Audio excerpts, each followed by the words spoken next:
Welcome to Museum Rat. I am your host, Doug Y, here at the beautiful Pasadena Media Studios, broadcasting on the Arroyo channel.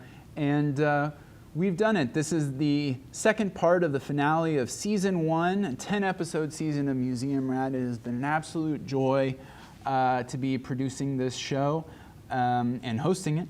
It has taken me all over the country, and I can't wait to see where it takes me next. I really enjoy the conversation that we're able to have during this show. Let's go ahead and get started. We are doing part 2 of the Warhol at the Whitney show, A to B and Back Again. That A to B and Back Again, the wryness of the shallowness of Warhol is something that he continued to play with, that you simply cannot penetrate the facade. And I think he brings that into to question modern life, that at some point the illusion is so dense that it is impossible to penetrate. Now, later in Warhol's life, he begins to take on, in my opinion, much more political material. And I think that he semi-retires in 1965, retires almost completely from painting, and begins to focus on the underground, counterculture, disco, and later in the 70s, starts to do a lot of political work.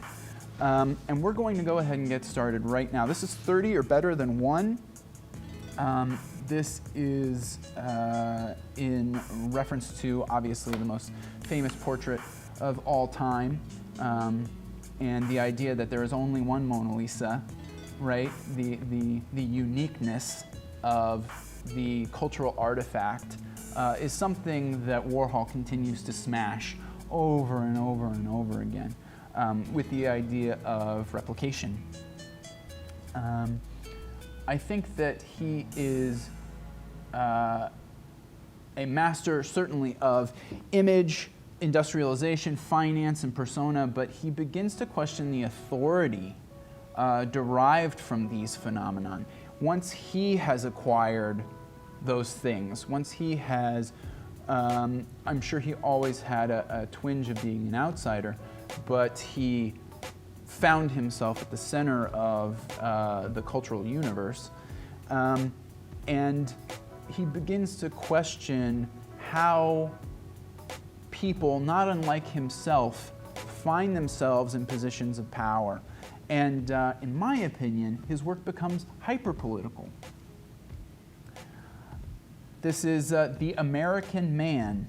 It's an image of Watson Powell, who was the CEO of an insurance company in Iowa.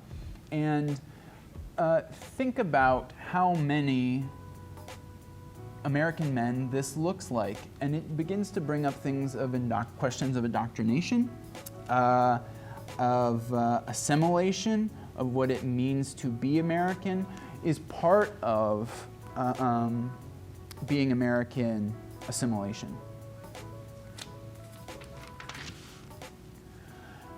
The Maryland Diptych. Now, this is from 1962. It's one of his first photo screen prints. It is after Maryland's death. And the depiction of life and death here is clear. The vibrancy, and then the echo of the image, the echo of the personality of Marilyn continues on after her death. The body dies, the person leaves this place, but the icon, the facsimile of the person, is something that we continue to consume, even if it is a shallow depiction of an actual person. And I think this has questions inside of it of loss of control over one's own identity, that these exceptional people, whether they are exceptionally beautiful, exceptionally talented, become targets for the commodification process.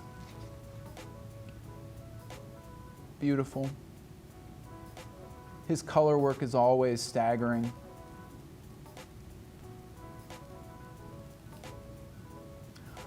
These are photo booth photos, and again, the idea of creating persona. So the first three pictures, there's some oddness to them, right? There's a sharp edge to the personality and the character. It's very individual. But the final one is complete facade. It is only,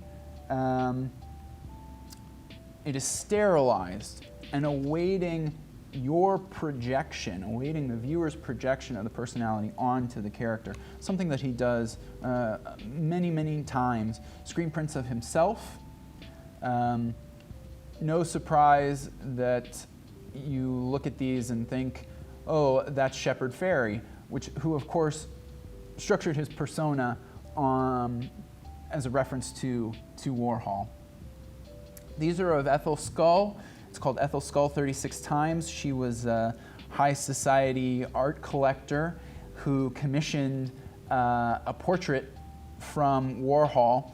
Warhol took her down to a photo booth, a mechanical photo booth, and put her inside of it and said, yep, this is what we're doing. She was very confused and a little miffed that she wasn't getting better, a higher treatment, the treatment of a society dame. But his point in this was he was fascinated by the speed of mechanical process, the lack of human touch in creating image. And you have an inversion of abstract expressionism. Abstract expressionism is very much about the human psyche, the internal nature of people. And now, all we have is artifice. With Warhol's work, he gives us nothing but artifice. Artifice, artifice, artifice. It is existentialism giving way to pop. You have existentialism at its peak right after the war, when people are truly searching for meaning, and then inundated with product and the consumerist impulse, right? And existentialism sort of dies under the weight of product. And the other thing that I think is very interesting about these pictures is he lets the subject present their desired persona. So often in portraiture, what a portrait artist is being commissioned to do is to create the persona of the subject. Warhol does it a different way. What I think is very interesting is that he lets the subject present their desired persona. So often a portrait artist is commissioned to create that persona for that person, and here he lets it bloom in the photo booth, that eventually she is the one creating the image, creating the persona, playfully. So much personality comes out of such a simple apparatus, and of course is now hung at the Warhol during the show and is now traveling all over the country.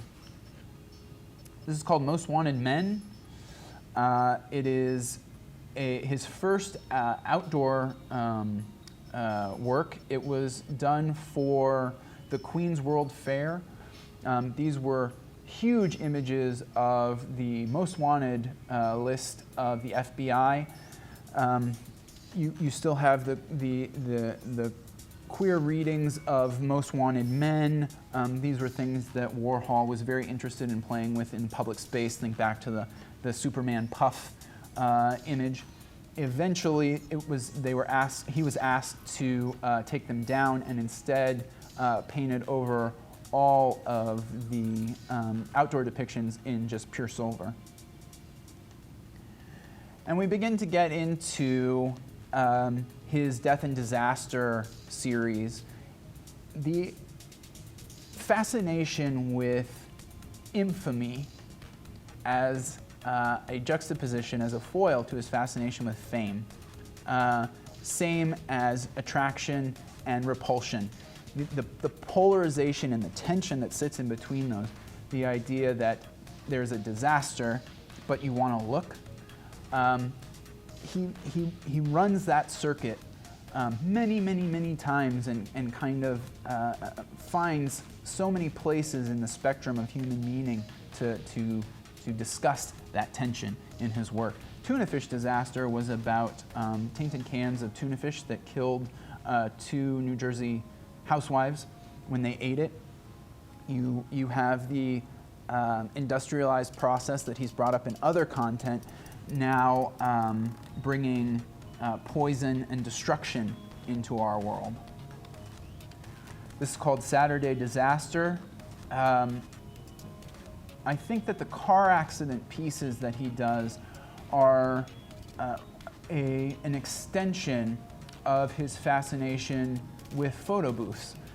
The idea of speed and mechanical process and how it impacts our bodies, how it impacts our lives, comes out again in another way in these very raw depictions of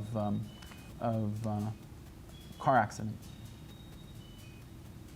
This is called Orange Car Crash 14 Times. Interestingly, the blank panel on the picture's right was something that Warhol began to offer at an additional cost when he was commissioned for something. It evokes the work of Ellsworth Kelly. He was an admirer of Ellsworth Kelly's. And again, a master of commodification, that you could, for an additional cost, get a blank color image. And it was something that he had as an extra to be ordered from his work. Andy Warhol once said, "Being good at business is the most fascinating kind of art."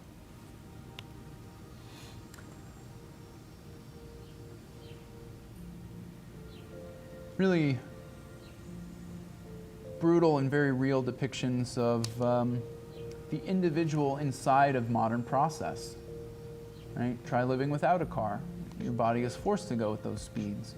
And these are the disastrous consequences of being inside of that industrialized process when it goes wrong. Same thing with the tuna fish. This is called Crowd. It doesn't look it. This is a crowd at St. Peter's Basilica waiting for the Pope. But if you go in, you see all of the individuals. The idea of the loss of individual identity, something that comes up over and over again, and yet a society made of individuals, and the tension between that. The modern sublimation of the individual to the system. This is called Flash, November 22nd, 1963. He does a series based on the assassination of John F. Kennedy, including AP News bulletins,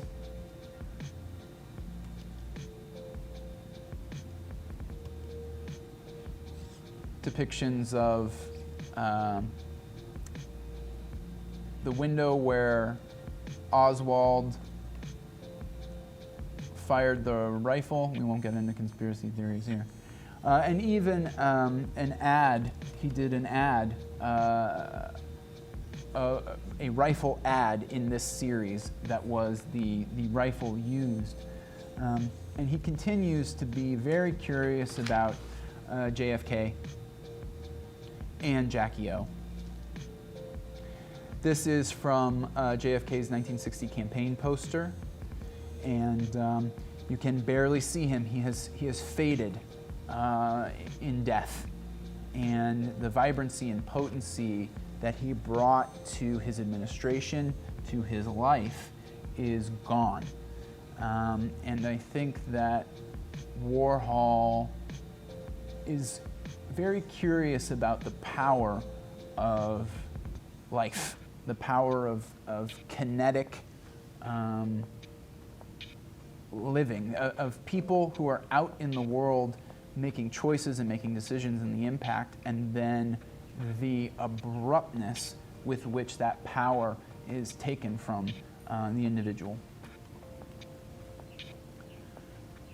Fairly early self-portrait.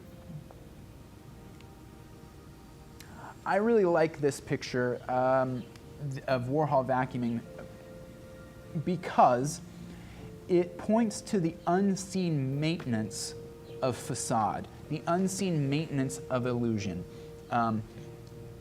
Later, Jeff Koons and many other artists will pick up the idea of vacuum as a potent symbol and theme for all kinds of things. But I love this depiction of Warhol because he's hunched and crowded, unflatteringly depicted doing menial labor. It is not the highfalutin artist that you expect, but that is the true maintenance of facade. That is the true maintenance of illusion. I have a friend who once said that only the final step of anything is glamorous. I've always really liked that. Later, Warhol's art dealer suggests that he do a portrait of the most important figure of the 20th century. And it was suggested many times that he do Einstein, but he chose Mao. Mao Zedong, the leader of the People's Revolution in China. And he had real curiosity with the Chinese after the revolution, and in the personality of Mao himself. These are of his official photograph, of Mao's official photograph. This set of prints was one of the first photocopied series, and inside of the printer was a mechanism that was an anti-counterfeiting mechanism that would change and stretch very, very subtly the image of whatever you were photographing. And you can see it begin to stretch and change from the original. And by the 300th image, it was completely abstracted.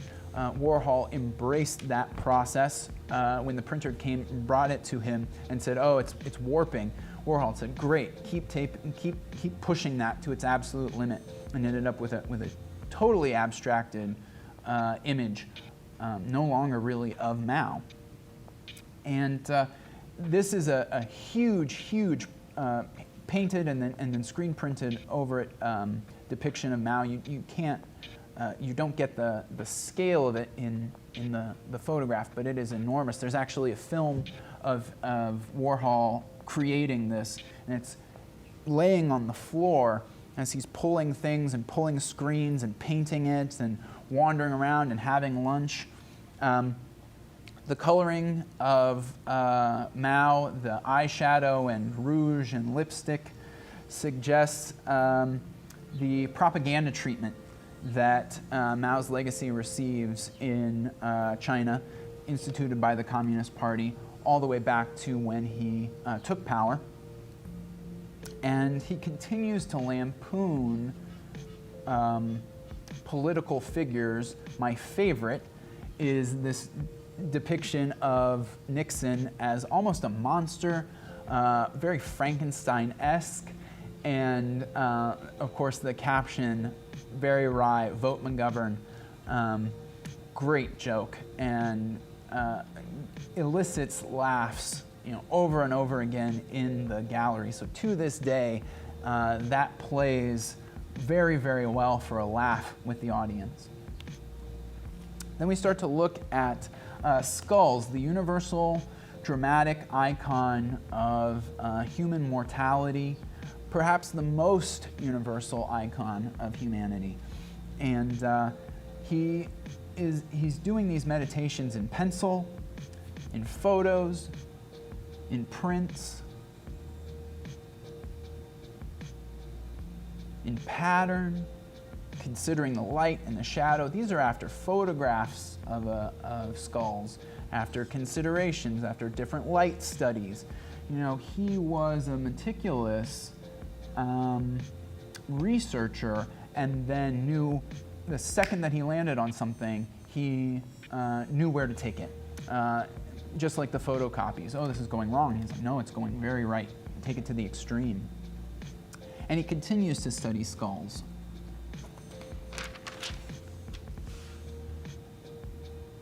These are also enormous. Again, the color. Look at how differently, sometimes the focus is on the shadow, sometimes the focus is on the skull. Iterate, iterate, iterate. He plays and plays and plays.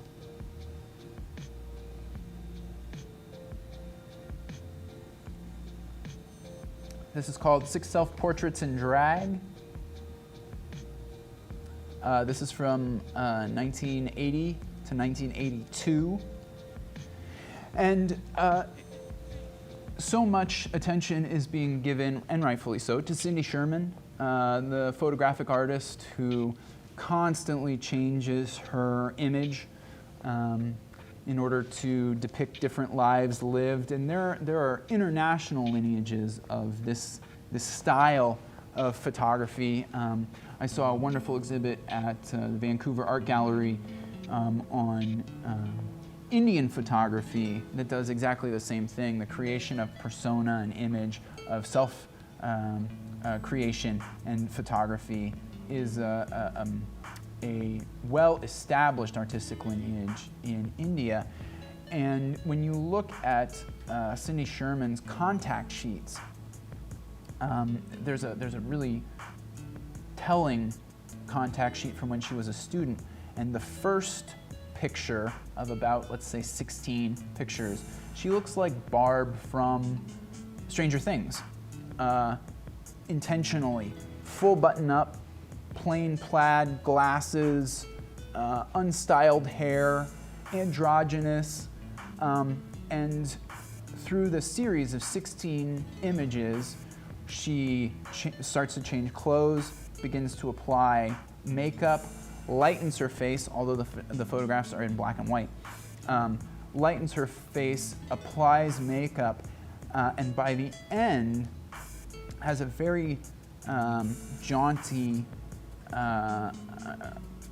position, and she's smoking, she's got full makeup, and she's very vamped. She's very vamped out. And you see that this is one person, and you can see the steps that it took to get to that persona. The idea of a contact sheet showing the transition of persona is something that Warhol was very interested in, and Cindy Sherman picked up later. Again, Warhol gets painted with this brush of being apolitical, and yet look at all of this hyper-political imagery.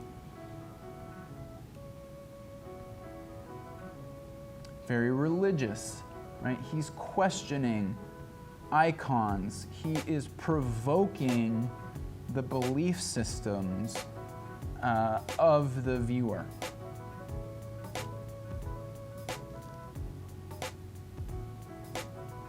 And this was an entire room in the show. You know, all of these different images of body and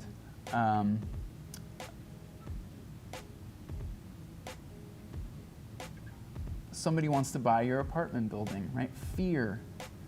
The projection of fear into the viewer through copy, through evocative copy, continuing to question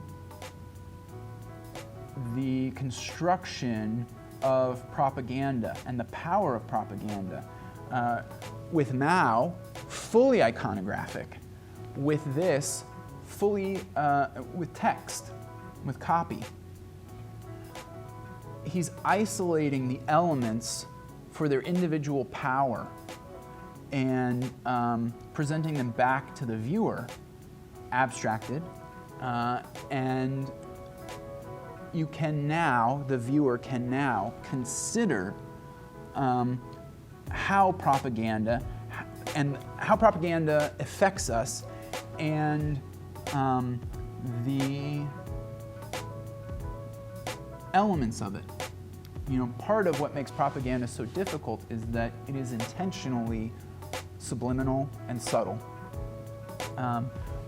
One of the things that Warhol was interested in doing was taking these images, be somebody with a body, right? A simile, physical ideal. Not above it. Warhol was somebody who changed his name, wore a wig, wore sunglasses, got a nose job, all of these things to attain a more mainstream ideal of beauty. We'll take a quick look at two of the big pieces that Basquiat and Warhol collaborated on. When Basquiat talked about working with Warhol, one of the things that he said was that Warhol would start something and then he would go in and negate it. He would scratch it up, he would rough it up. This is called third eye. And that creation and destruction, which points to all of those themes, all of those tensions that we've been discussing, that Warhol was interested in. Warhol really liked that Basquiat was not precious about Warhol's imagery, and he was one of the artists who would push and negate Warhol. Even in the image that they were creating together was something that Warhol was actually very attracted to, and it was one of the reasons why he liked working with Basquiat. This is called Paramount.